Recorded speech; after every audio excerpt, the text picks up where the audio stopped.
Mas pinaganda at mas pinahusay pa ang pasilidad at kasangkapan ng Veterans Memorial Medical Center. Ito yung pamapalawig ang kanilang serbisyo para sa mga pasyente.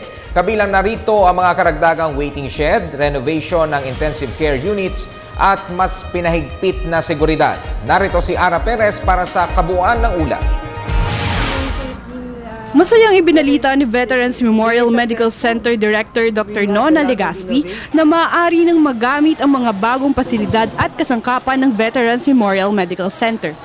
Ayon kay Legaspi, ito ay malaking tulong para sa mga veterano, lalo pat lumalaki na rin ang bilang ng mga nagpapagamot sa naturang ospital. We renovated it. I'm glad we were able to get the funding for that. We were able to get a 33 million funding from that, from the government. So we changed the structure. We made a bigger waiting area. We made it more comfortable. We had air conditioners. We had a queuing system. So mas maayos talaga.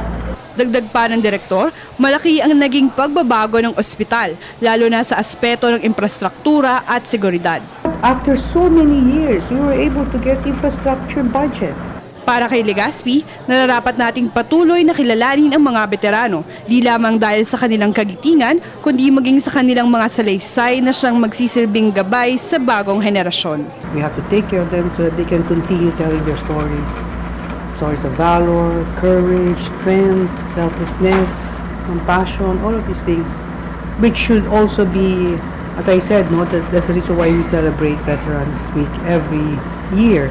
Because all of these traits, all of these stories that they say should be forwarded to the future generation so that they may know.